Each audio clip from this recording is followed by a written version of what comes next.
Yo Sí, empezaría con una apertura, con un pantallazo general que ha sido interesante compartirlo con ustedes, sobre todo de derecho de familias y con muchos operadores jurídicos, básicamente como son los cursantes o con los interesados en la diplomatura, específicamente de derecho de familia.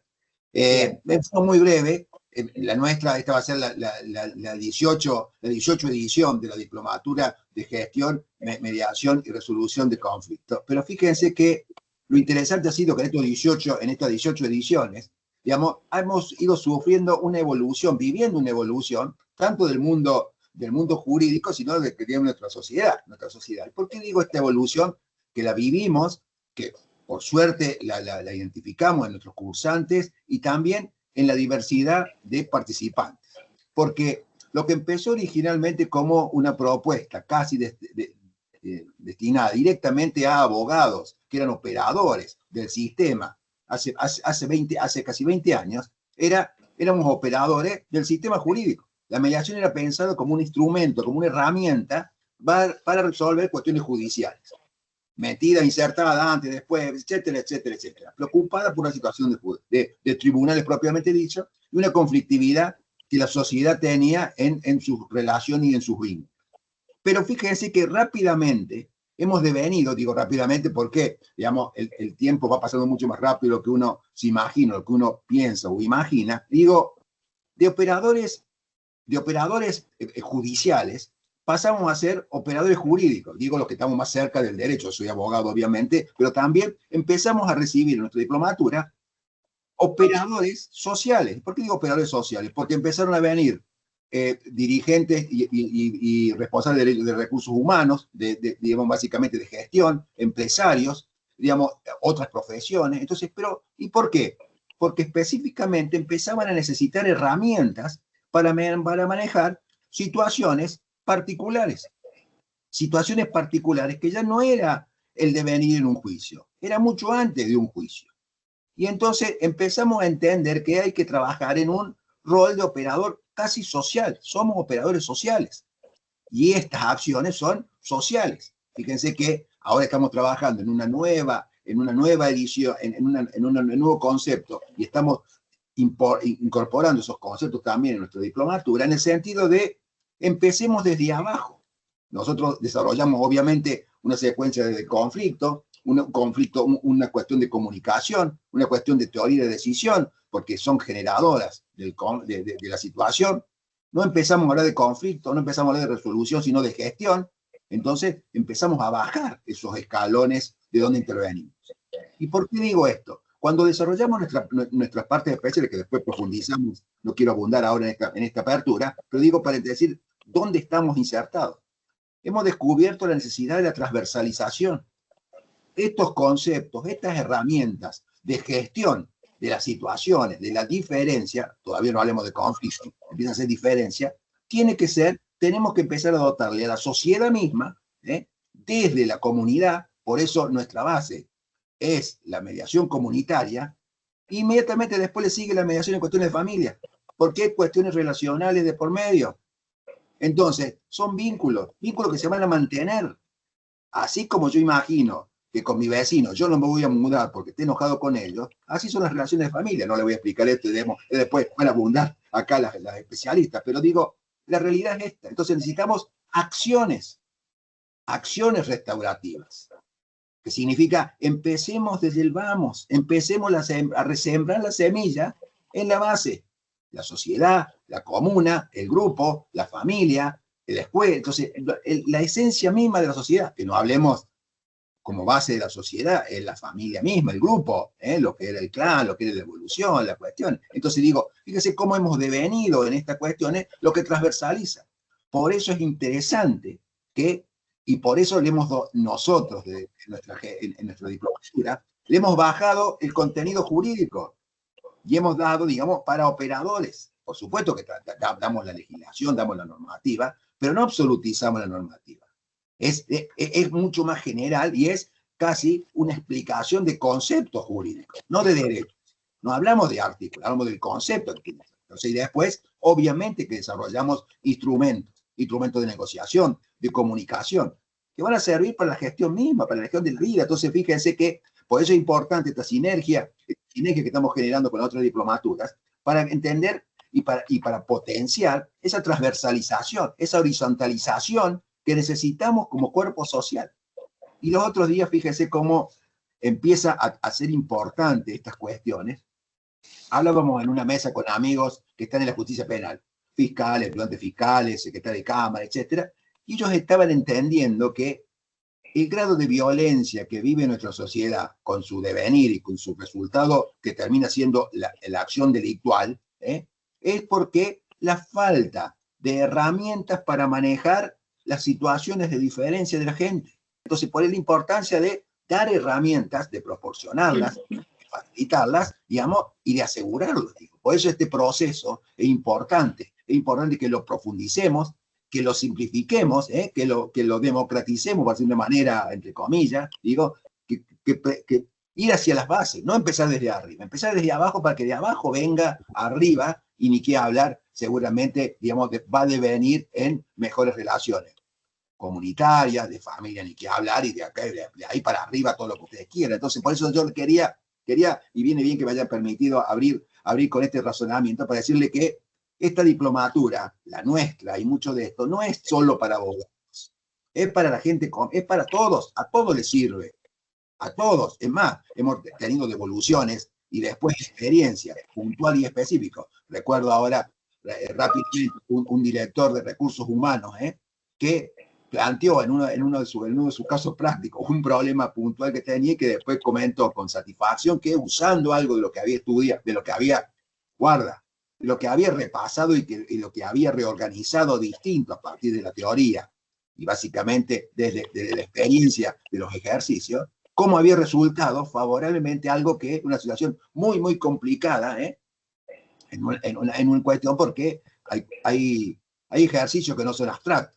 En una fábrica, en un jefe de equipo, en una empresa, no es abstracto, no es aprobar, no es que aprueba o reprueba el práctico. Tiene un problema en la planta, tiene un paro, tiene una cuestión, tiene un accidente, tiene un trabajador distraído, enojado, conflictuado, que viene de una audiencia de familia con un problema y se lastima y maneja mal una máquina y termina accidentado. Entonces, no son casos prácticos que resolvemos, no son partes, son personas que están afectadas por la emocionalidad, por la carga de crispación, por las cuestiones. Entonces, por eso también, ya después vamos a abundar un poco alguna temática que nosotros desarrollamos, que nos dan algunos tips, algunas herramientas a quienes estamos como operadores sociales y nos reconocemos desde lo institucional y también por las funciones que desempeñamos, en todo un conocimiento de cuánto influye la emocionalidad, cuánto influye el tiempo, espacio y la emocionalidad. Entonces, fíjense la importancia de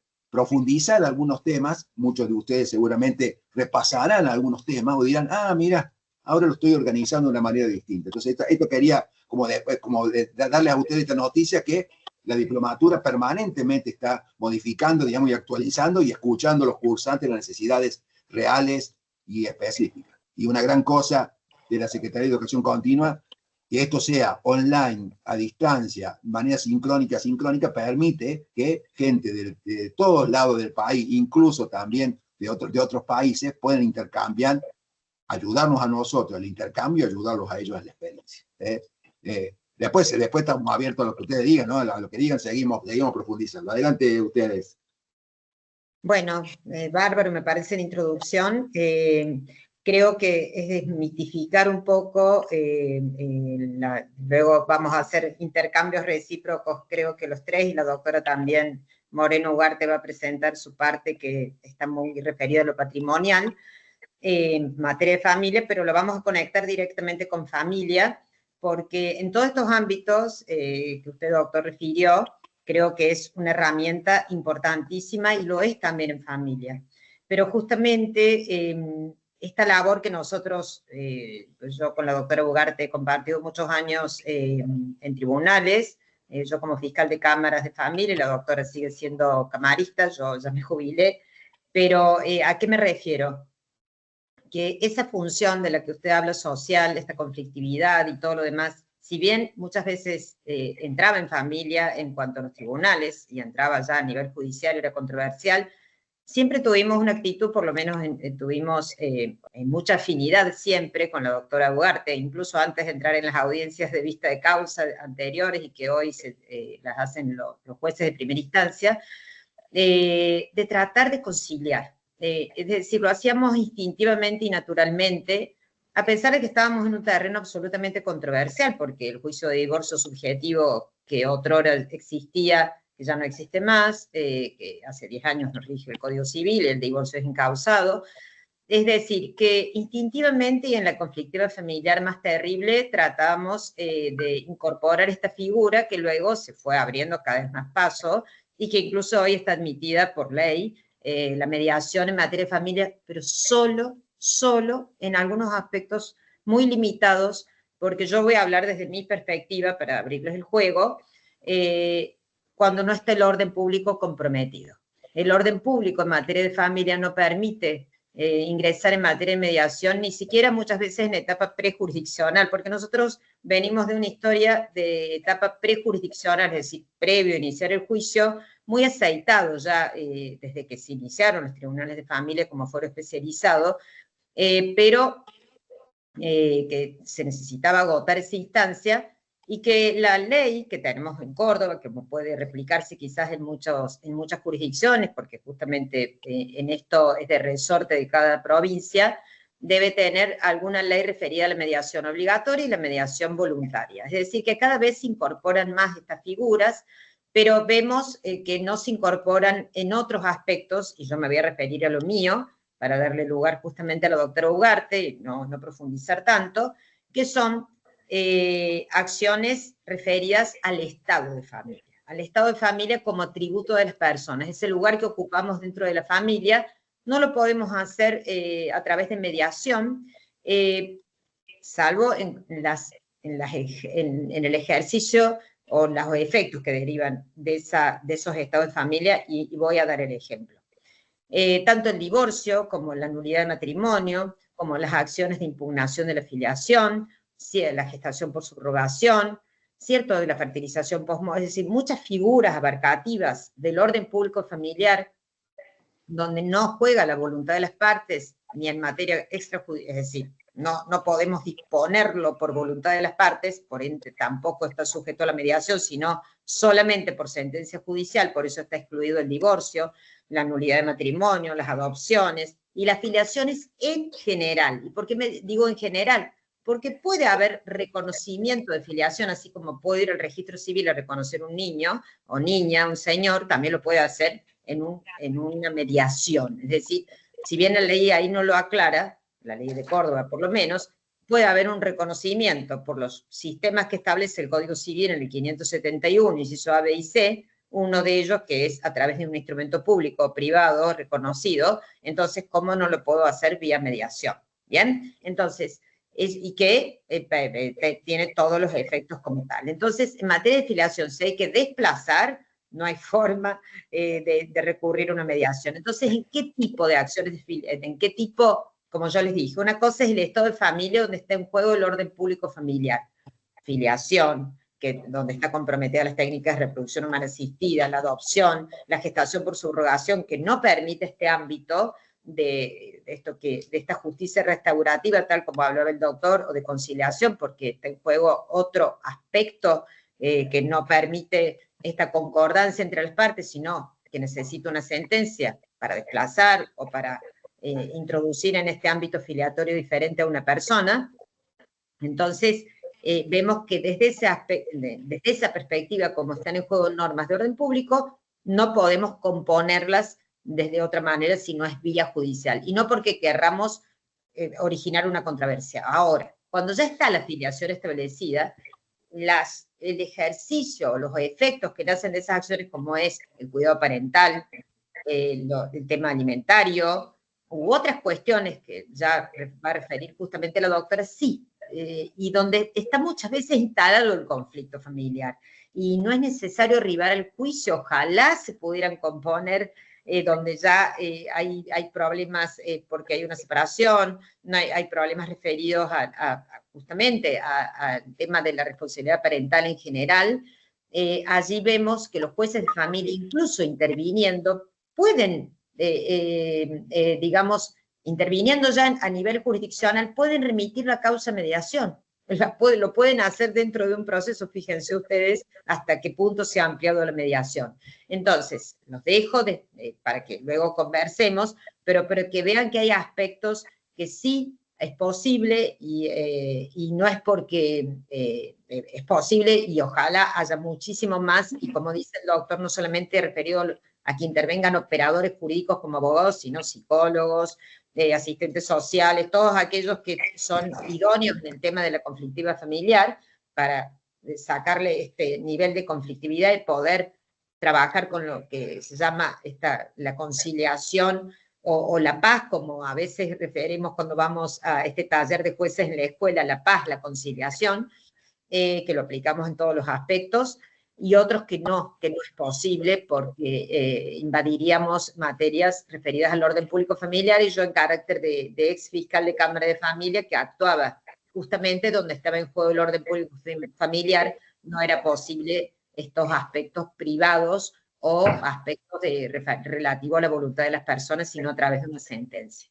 Bueno, doctora Moreno Ugarte, para escucharle en el aspecto patrimonial. Sí, bueno, yo quiero rescatar para mí lo que decía recién el doctor Guy Barbosa cuando comenzó su exposición.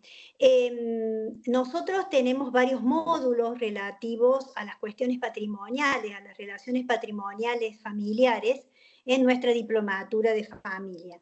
Obviamente que toda la cuestión patrimonial, es más esperable que así sea, es materia de conciliación, y tanto desde el juez a cualquier otro operador judicial como desde el abogado, lo que tienen que hacer es instar a la conciliación y a esta solución consensuada de los efectos de la ruptura del matrimonio o de la unión convivencial. Yo lo que quería remarcar era esto. El Código Civil ha tenido una gran apertura en lo que hace el régimen de bienes, a tal punto que hoy nos permite escoger entre el régimen de comunidad, el régimen de separación, nos da incluso la posibilidad luego de modificar ese régimen al año de contraer matrimonio, pero siempre haciéndose eco de esta perspectiva tuitiva del más débil y del más vulnerable. Escoge siempre como un régimen subsidiario el de comunidad, que es justamente el que protege a aquel que no produjo bienes durante la vigencia de la comunidad de bienes, que no obstante eso va a poder retirar la mitad de los bienes gananciales al momento del cese. Hay además un régimen primario que es común a los dos, al matrimonio como a la unión convivencial, que se refiere a este deber de contribución al sostenimiento del hogar, al sostenimiento de los hijos, a la protección de la vivienda familiar, sea propia o ganancial, a la responsabilidad por las deudas que emergen de ese deber de sostenimiento, la inejecutabilidad de la vivienda, que se aplica a ambos durante la vigencia del matrimonio y la unión convivencial. Pero lo cierto es que, como ustedes imaginarán, los conflictos no se presentan durante la vigencia del matrimonio ni de la unión convivencial. Los conflictos se presentan y la controversia se presenta justamente al momento de la ruptura. Y es ahí donde son tan útiles estos conocimientos que se pueden brindar desde la diplomatura de mediación, que nosotros la tenemos prevista para todas estas cuestiones patrimoniales, tanto en la ley del fuero de familia, la 10.305, como también en la ley de mediación, solo prohibida en el caso que exista violencia de género. Es en el único caso donde no se puede mediar, donde no se puede conciliar. Ahora, ¿por qué será tan importante comprender el régimen de bienes o tratar de comprender estas relaciones económicas y patrimoniales que nacen con motivo de la unión convivencial? Bueno, el régimen de bienes es muy importante por lo siguiente: que yo escoja uno u otro régimen de bienes puede ser una de las decisiones más importantes con consecuencias en momentos clave de la vida de una persona. Cuando me divorcio, cuando sucede la muerte y tengo que abrir el proceso sucesorio, por ejemplo, o simplemente cuando estoy atravesando una situación de insolvencia o de quiebra. ¿Cómo liquido esos bienes? ¿Cómo ajusto las deudas entre los esposos, por ejemplo? O entre los mismos integrantes de la unión convivencial. ¿Cómo es que transito esa instancia del divorcio desde el punto de vista patrimonial? Porque fíjense ustedes que hoy es muy fácil divorciarse. Basta con que yo ya no tenga voluntad de continuar en el matrimonio, para que yo presente un simple escrito de 10 renglones diciendo que vengo a pedir el divorcio unilateral y no tengo que expresar ninguna causa ni ningún motivo, simplemente manifestar esa voluntad. Y nadie me lo puede negar porque el contrario no se puede oponer a divorciarse. ¿Dónde se concentra el código? En los efectos de esa ruptura, porque es allí, como decía recién la doctora, donde se presentan los grandes conflictos y las grandes controversias que a veces no terminan nunca por quizás no solo por la cuestión emocional que pueden volver a las partes, pero sino también hay que hacerse cargo por la falta de recursos o de herramientas que tenemos tanto los operadores judiciales como los abogados para poder resolver este tipo de conflictos. Porque la verdad que en la ley está todo. Puede faltar algunas cosas, ya lo vamos a ver, ¿no? Pero por ejemplo, nosotros vemos fundamentalmente el tema de la calificación de los bienes, que es un tema sumamente complejo, pero que es materia de discusión en todos y cada uno de los expedientes de divorcio, porque nos va a definir, en definitiva, si el bien se va a repartir o si no se va a repartir, si va a quedar solo para la titularidad bajo el patrimonio, el dominio de uno de los ex cónyuges o de los esposos. Los pasivos, el pasivo, ¿quién va a pagar la deuda del tercero? ¿Cómo es que ajustamos las deudas entre nosotros? Si yo puse todos mis ingresos en la construcción o en la mejora de una casa propia de mi cónyuge, ¿cómo es que él me va a devolver esto? Ese es el régimen de contribución y de cargas que habla el juego de las recompensas, que es un tema sumamente complejo en esta materia, a tal punto que es una de las comisiones de las próximas jornadas de derecho civil, las recompensas, porque es una cuestión que presenta un debate diario y realmente muy complejo. Pero el decidir no casarse también tiene muchas implicancias desde el punto de vista patrimonial. Porque mientras la unión convivencial está vigente, está todo bien, pero también el conflicto y la controversia se presente al quiebre de la unión convivencial. Y esto es desde hace muchísimos años suceden estos problemas con la unión convivencial. Ahora está regulada, pero ya desde antes la doctrina y la jurisprudencia había recurrido a distintas construcciones jurídicas para tratar de solucionar este tema de la distribución de los bienes. ¿Hay posibilidad de pactar durante la convivencia, después del cese? ¿Puedo pactar cómo distribuir los bienes? ¿Puedo pactar cómo resolver la compensación económica? Es ahí donde nosotros tenemos que intervenir y tratar de llegar a los acuerdos en esta materia. En ese momento, ¿cómo solucionamos ese desfasaje que se produce entre la titularidad registral y la real? Eso típico en la unión convivencial, de que ambos contribuyeron económicamente a la compra del bien, pero el bien está a nombre solo a nombre de uno de ellos, solamente. Supónganse porque el otro todavía no había liquidado su comunidad de bienes anterior y no quería tener bienes a su nombre. Por ejemplo, ¿cómo solucionamos ese tema? Es decir, siempre la ley va a tratar de armonizar esta autonomía de la voluntad, digamos, este derecho a casarme o a no casarme, con esta perspectiva intuitiva que nosotros también la tenemos que tener en cuenta. La ley ha previsto soluciones para la vivienda familiar, la atribución del uso en el matrimonio, en la unión convivencial con distintos recaudos, pero por ejemplo, fíjense que en uniones convivenciales no previó que se deban alimentos después del cese. Tampoco la vocación sucesoria. Entonces nos preguntamos, a 10 años de la vigencia del código, con toda la experiencia que hemos recogido, Angélica, lo hemos visto en los divorcios, aún cuando no estaba este divorcio unilateral o bilateral sin expresión de causa, cuando existían las causales objetivas, que también eran divorcios que relativamente se tramitaban rápido. ¿Cuáles eran realmente los problemas? Los problemas eran estos. Lo mismo cuando se reclamaban alimentos. ¿Cuáles eran? Te interrumpo un minutito ahí.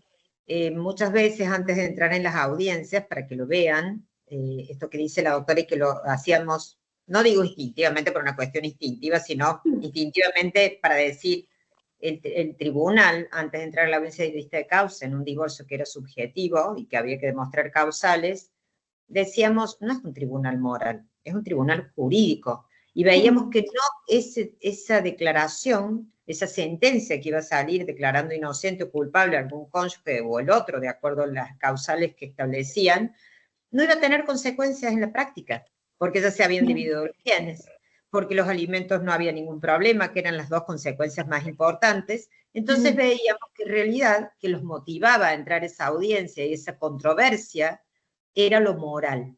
Entonces se confundía lo jurídico y lo moral, lo emocional, ¿cómo voy a hacer con todo este despecho o esta bronca o todo lo que sucede legítimamente o no, no importa, es decir, las causas no importaban, pero les hacíamos ver a las partes que esto no los iba a llevar a buen puerto, digamos, y que quizás iba a generar solamente honorarios para los abogados, pero nada más que era miseria.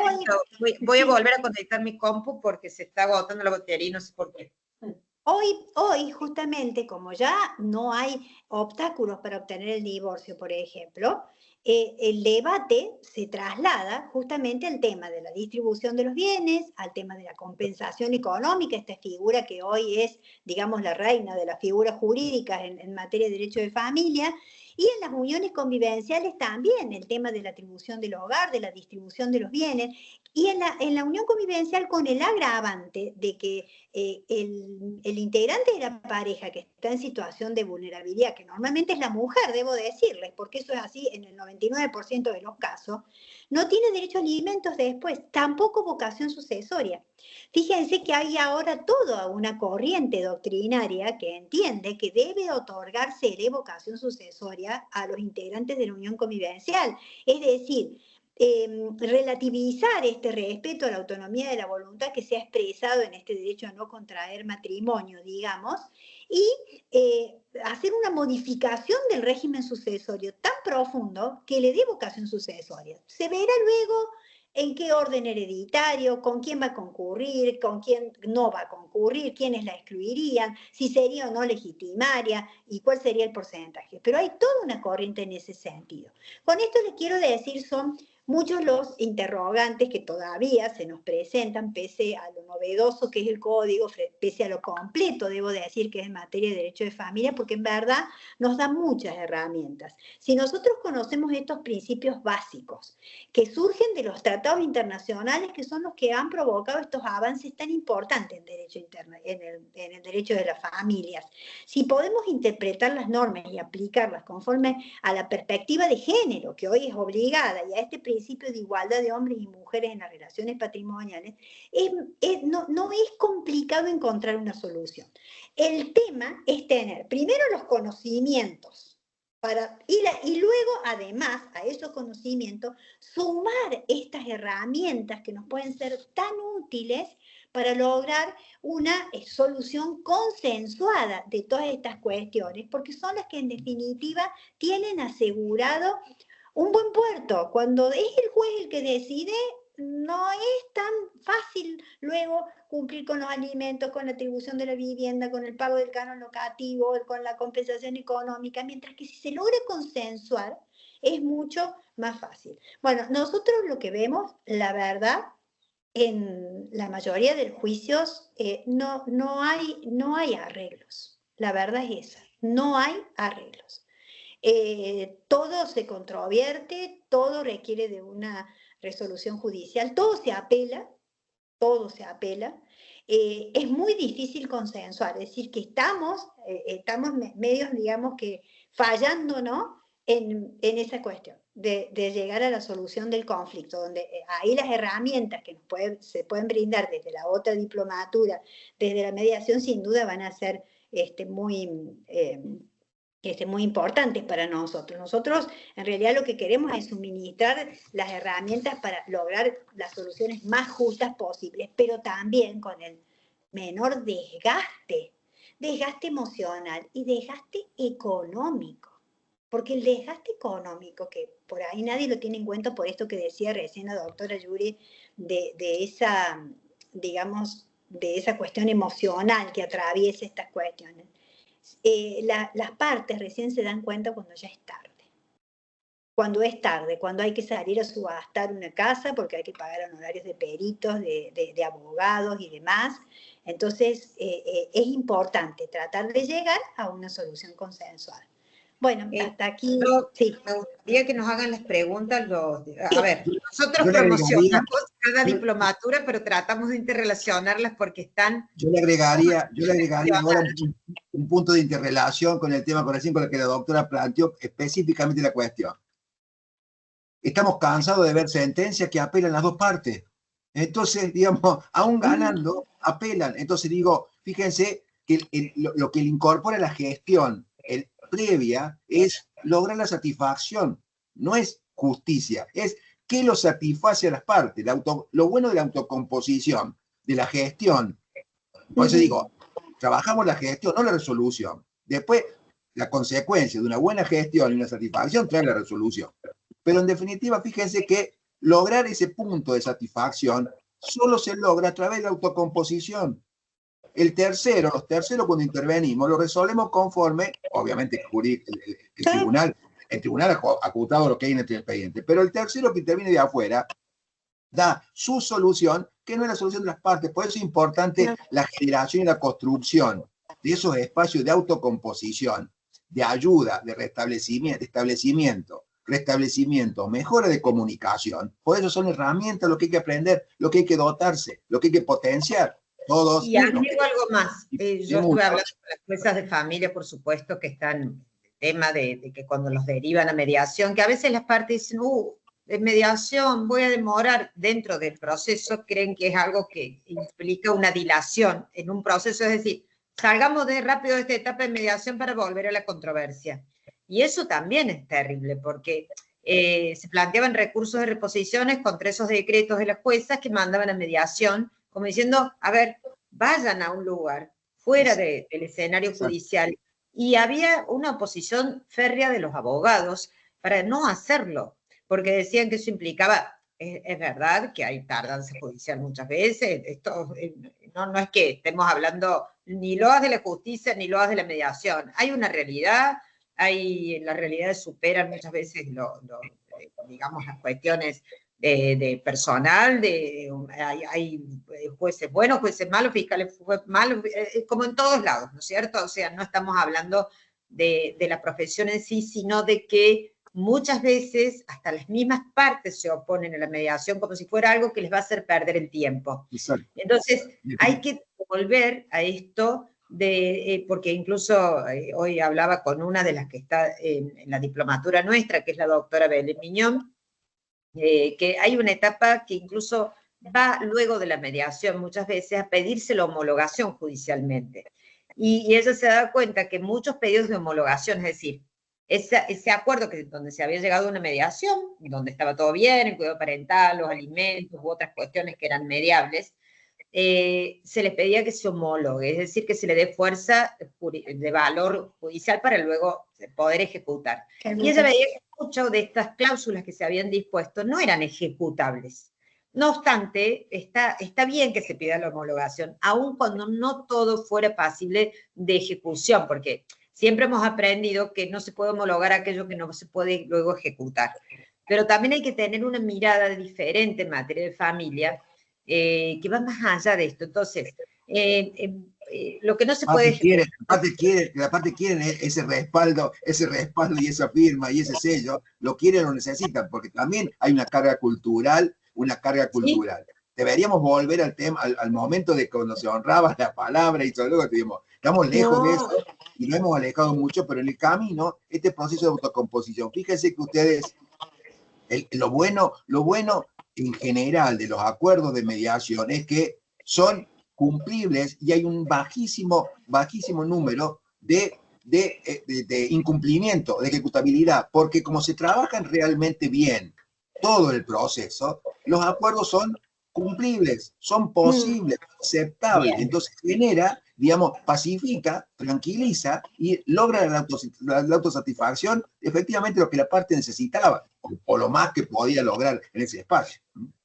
Estamos abiertos a las preguntas de Estamos abiertos a todas las preguntas que nos quieran hacer, o las dudas, o bueno, cómo opiniones también, opiniones. ¿Cómo? Claro, opiniones, obviamente. sí.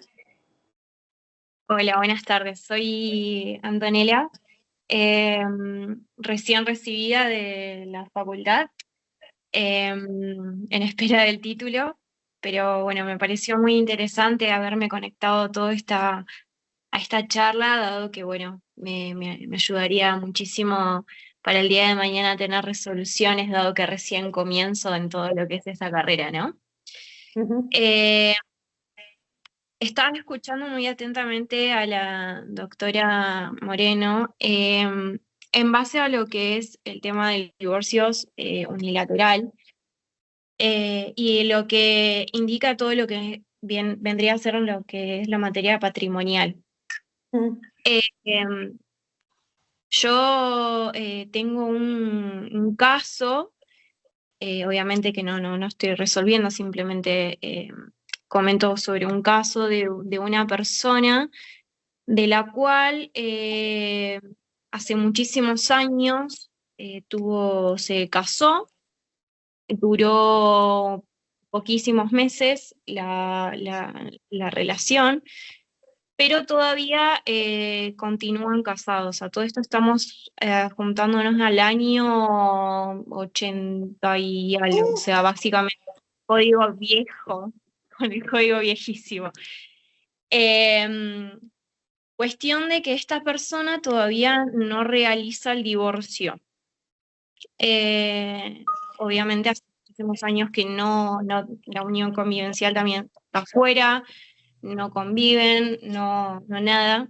Una de las partes, en este caso la mujer, quiere solicitar el divorcio para ya quedar libre, por así decirlo. Mira, Valentina, vos sabés que como primera medida, te cuento porque nos ha pasado hace muy pocos días, habría que ver si no ha pedido el divorcio ya la otra parte, porque hemos tenido hace muy poquito una excepción de cosas juzgadas. Justamente porque como el divorcio es unilateral, la otra parte lo había pedido, y ya estaba divorciado y no sabía. No, hemos averiguado en el registro civil, yo soy de Cutralcó, Neuquén, y hemos averiguado en el registro civil donde sucedió el hecho, y no, ambos todavía figuran como casados. El hombre es de la provincia de Buenos Aires y la mujer es de Neuquén, Cutralcó. El hecho matrimonial se contrajo acá en Cutralcó, digamos. Pero bueno, ellos hace muchísimos años que, no sé, creo que habrá durado 7 meses el matrimonio y se disolvió, pero de palabra, digamos. De hecho, no se ha resuelto y bueno, cuestión de que esta persona, en el caso de la mujer, tiene bienes de los cuales no quiere poner nombre justamente por... En eso no te debes preocupar cuando hagas el divorcio. La comunidad de bienes se extingue con efectos retroactivos a la fecha de la separación, de hecho. De manera que esos bienes que adquirió con posterioridad no ingresan a la comunidad de bienes. Eso no es no es problema. Lo que pasa es que lo tiene que hacer y prontamente. Hacer el divorcio, claro. declarar que cesó la convivencia desde el año 80, que vos estás diciendo, para que de ahí se extinga la comunidad y de ahí en más ya los bienes no ingresan. Ese es lo que yo por ahí... encontrarlo a este señor, lo ideal sería poder notificarlo, encontrarlo, que preste su conformidad, bueno, lo que hablábamos recién. Sería todo mucho más fácil si él compareciera, prestara su conformidad a la fecha. Y el tema de la competencia, que es el último domicilio conyugal. El último domicilio conyugal y demás. Si hubiera un divorcio bilateral, tal cual lo dice la doctora, que sería lo mejor, no hubo hijos. No hubo hijos, claro. No hubo hijos, son todos mayores, los bienes ya no ingresan, sería el ideal, pero bueno, si no, lo tendrá que hacer sola. Claro, justamente no lo podrían hacer por mediación, no podrían ir a una mediación porque está en juego del orden público, justamente porque es un desplazamiento de un estado de familia. Sí, había recién una doctora que vi de Santiago del Estero, miembro del Poder Sí, Judicial. no logré ver todo el chat, le estaba poniendo algo, pero yo no puedo ver, ¿por qué no? Ahí Muy leo interesante. la A ver, pregunta. Sí, a ver si la Bien. podés leer, gracias. Léela. Por favor, sí. La doctora Cristina Galván dijo, soy del Poder Judicial de Santiago del Estero como mediadora. En Santiago es obligatorio la mediación y pregunto, en caso de que el niño no está reconocido por el que se solicita alimentos, ¿cómo lo enfocan ustedes? Si no me equivoco, creo que dice eso. El niño no está reconocido y se está mediando sobre un tema alimentario, por supuesto, no se ubica todavía en el estado de hijo o hija. Entonces, desde esa perspectiva, podría tomarse como una dádiva, es decir, como algo que una persona viene a darle a otra porque no está ubicado en el estado. Angélica, ahora bien, pero si dentro de esa... Perdón. Contale lo que hacíamos nosotros, que es por interesante, eso, porque está bien, no es mediable, pero nosotros por eso, no es mediable, no, yo me referí cuando dije el orden público familiar. Si no hay un reconocimiento así de hijo, pero yo estoy prestando alimentos y digo que es mi hijo, ya eso sí, por eso les decía, es el único caso que está dentro de la filiación que es susceptible de mediación, susceptible de un reconocimiento vía extrajudicial, vía mediación, vía instrumento público, privado, porque es un acto voluntario, unilateral y irrevocable. Entonces, si ese caso, donde le está prestando alimentos y en el acuerdo dice, porque es mi hijo, y sin necesidad de un reconocimiento totalmente expreso, evidentemente eso tiene que inscribirse en el registro y si se llega a vía judicial por la cuestión alimentaria, lo que tiene que hacer inmediatamente el juez es oficiar al Estado del registro del Estado Civil y Capacidad de las Personas para anotar ese reconocimiento, porque hay una práctica que yo recién hablaba justamente también con la doctora Miñón, que yo traté de sacarla, que a veces dentro de la acción de filiación, dentro de la misma acción de filiación, se presentaban acuerdos por las partes diciendo que el señor iba a ir a reconocerlo el registro del Estado Civil y Capacidad de las Personas, después nunca iba, y se quería desactivar de ese modo la acción. Y yo eso lo tomaba como un reconocimiento. ¿Por qué? Porque se puede transformar una acción de reclamación de filiación en una obligación de hacer potestativa para el señor de ir o no al registro. Entonces, si el señor decía, me comprometo a ir al registro y esta acción terminó, no es así. Eso ya implicaba un reconocimiento. Entonces se desactivaba la controversia, que es lo que tratábamos de hacer, porque si no, fíjense, el señor nunca iba al registro, iba después de años, influía sobre la identidad del niño o niña, porque luego el registro tomaba ese reconocimiento, efectuado años después, el niño se enteraba tarde, cuando ya había operado un cambio en su apellido, que nunca tomó razón. Entonces esto era realmente un caos. Para evitar esto, y nosotros, ¿cómo le aplicamos a esto que el doctor Barbosa también recién refería? Esto lo tomamos como reconocimiento, esto tratamos de terminar con esta práctica porque no podía ser así. Y cuando iba a la audiencia, en la acción de reclamación, la primera audiencia o en el primer escrito, el señor se allanaba o iba a la audiencia y decía, sí, yo reconozco, basta. Se terminó con la acción de filiación. Oficia inmediatamente juez para evitar problemas. Incluso durante la pandemia, cuando no se aceptaban los turnos en el registro, bueno, vía judicial y vía audiencia tratamos de cubrir temas registrales. Por eso quiero decir que no todo en la justicia, para que vean que la mentalidad también de los que estamos adentro y tratamos de componer, es tratar de terminar el conflicto. Que la gente se vaya, sí, tenemos que unir la mediación cuando ya esté el conflicto judicial, que la gente se vaya con el conflicto judicial resuelto cuando se puede ir en la primera oportunidad, cuando eso es posible. Si tenemos que alegar in voce, decir oralmente, no hay problema, no dilatemos el juicio, no tengamos que hacer capas todo el proceso cuando ya está todo ahí. Cuando no está todo ahí, nos obliga a seguir.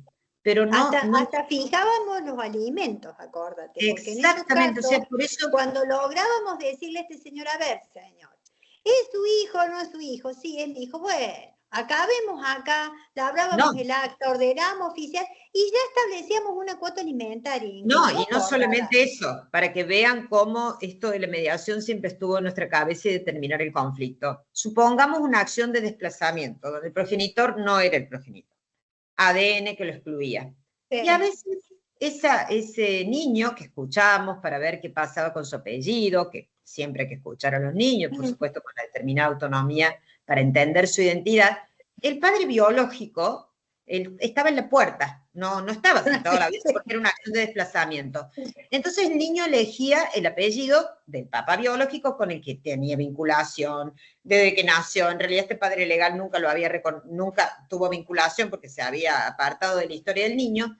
Y decimos, ¿cómo te querés llamar? Y de tal forma, y nosotros decimos, pero no hay una acción de reclamación. Y tu papá, este papá con el que decís, está en la puerta, bueno, que entre y te reconozca. Así te puedes ir con toda tu identidad. Es decir, allí, aún siendo operadores judiciales, nosotros teníamos esa actitud. No siempre era posible con todos los operadores judiciales, les aviso, pero siempre tuvimos afinidad con Graciela, de decir, a ver, ¿por qué este niño, este adolescente no se va a ir con su identidad completa? Claro. Porque no se había iniciado la acción de filiación porque no se sabía, o porque le iban a iniciar después, y este niño ya tenía idea de tener este apellido. No solamente el apellido, sino esta filiación, ¿bien? Esto les digo para que vean que familia es totalmente variable, es totalmente, es del caso concreto, entonces nunca hay que olvidar ser comprometidos y tratar de terminar el conflicto cuando se pueda terminar, no presionando desde otras órbitas, ¿no? Porque esto es lo último que les digo, hemos tenido casos en donde en la audiencia le decíamos, bueno, vamos a proveer a la prueba de ADN, usted señor, bueno, sí, la prueba de ADN, entonces usted considera que hay que hacer la prueba, sí, ¿y cuánto sale? ¿Cómo? No entiendo. ¿La prueba cuánto sale? Y por una cuestión a veces de que averiguaba en ese momento cuánto salía, dice, usted señor, a ver, lo único que puede hacer en esta audiencia es, ¿vamos a proveer la prueba o usted puede reconocer a su hijo? Cuando se enteró lo que salía de la prueba de ADN, dice, lo reconozco. Entonces, no señor, esto tiene que ser, y ahí dijo, es mi hijo, no lo estoy haciendo por una cuestión monetaria, y lo hacía con este sustento, por supuesto que con toda, para que luego no piense que había un tipo de presión o algo para que reconozca a su niño o niña, digamos. Hay que tener tanto cuidado en estas cuestiones, porque es el tema de identidad de las partes. Por eso digo que la filiación es tan sensible. Después todos los aspectos que devienen de ella, yo creo que hay que tratarlos lo que más se puede en la mediación, lo que más se pueda. En los acuerdos, incluso a veces le decimos, a ver, traten de acordar antes de ir al tribunal, por favor, acuerden, lo que ustedes acuerden, es lo mejor, porque cuando interviene un tercero, como dice el doctor y la doctora, ya lo dejamos en manos de otra persona, puede ser lo más idóneo posible, pero nunca va a apaciguar estos ánimos y esto que cada uno quiere ser vencedor o vencido. Es muy difícil esto en el terreno controversial.